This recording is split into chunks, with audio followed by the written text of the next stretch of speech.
Hello, this is the Principles of Government, Founding of America, Section A lecture. Our prioritized standard is Government Civics Standard 5. Objectively, we're going to evaluate how the Declaration of Independence borrowed heavily from concepts like natural rights and social contracts. The passage of the Stamp Act of 1765 that created the new tax for American colonists proved to create the spark eventually leading to American independence from Britain. The decision to separate from Britain and create the United States was not merely about taxes, but rather about the idea that citizens have certain rights, and those rights were not being honored. So possibly this idea of no taxation without representation, which was very popular at the time, would describe that. Many of the leaders of the American Revolution believed in the concept of natural rights. What's natural rights, Mr. Booth? Good question. Natural rights is the idea that individuals possess certain rights that cannot be taken away. So things that are inherent and inalienable, essentially rights that you are born with and given by God are natural rights. This concept of natural rights was refined and popularized in the years leading up to the Revolution with the help of English philosopher John Locke. Locke argued that all humans possess the natural rights to life, liberty, and property. So if you were expecting happiness, that leads to a fun little story. Thomas Jefferson essentially copied Locke in the writing of the Declaration of Independence and substituted property for the term pursuit of happiness, only at the urging of Benjamin Franklin. The more you know. Na na na na.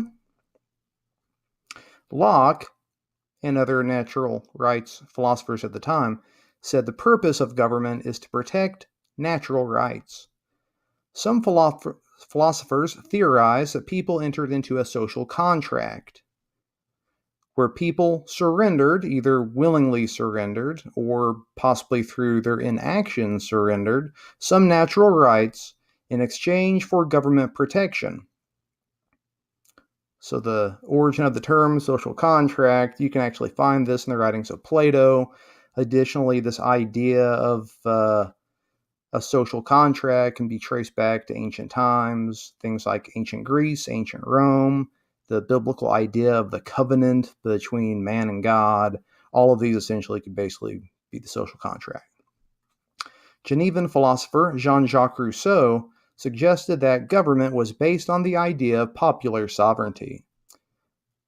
Popular sovereignty, this means people should determine for themselves the nature of their government, and Rousseau claimed that democracy was best suited at achieving this. Locke argued that since the right to govern comes from the consent of the people, the social contract was able to be dissolved if the obligation of securing natural rights was not fulfilled. Colonists suggested documents like the Magna Carta from 1215 and the British Bill of Rights from 1689 guaranteed them certain rights. They suggested British actions violated the social contract, allowing the colonists to dissolve the social contract. As American colonists increasingly protested British policies, think about things like the Boston Massacre or the Boston Tea Party, as for instance, a series of harsh punishments were enacted against the colonies, leading colonists to unite. In Philadelphia, in 1776, the Second Continental Congress appointed a committee which included Thomas Jefferson, Benjamin Franklin, Roger Sherman, John Adams, and Robert Livingston to draft a statement of American independence. If you're curious, the First Continental Congress, well, they originally came together to call for a boycott of British goods, but the second one's more famous because, well, Declaration of Independence. Drafted by Thomas Jefferson, the Declaration of Independence was adopted on July 4th, 1776. It identified and focused on problems, grievances, aspirations, and principles that unified the colonial groups and forged a national identity. The Declaration borrowed heavily from natural rights philosophers, asserting that all men are created equal, and claiming that God had endowed on all people certain unalienable rights that could not be taken away by governments, particularly life, liberty, and famously the pursuit of happiness.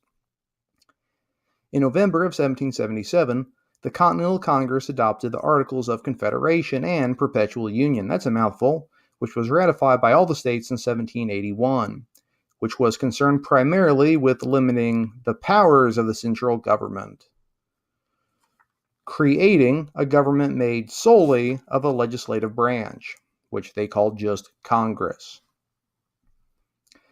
Each state was equally represented, so essentially one vote per state, regardless of how large your state was, and with no executive or judicial branches of the government. So only Congress, nothing else. Also, Congress had the power to declare war, make peace, make treaties and alliances, coin or borrow money, and also regulate trade with Native Americans. They could not levy taxes or regulate trade among states and had to rely on states for funding, which actually had no obligation to do so. So you can't tax them. You can ask for money, but at the same time, all the states could say, nah, I feel like not doing that. With no executive branch carrying out the laws, were left to the individual states, which commonly ignored laws that were passed by Congress.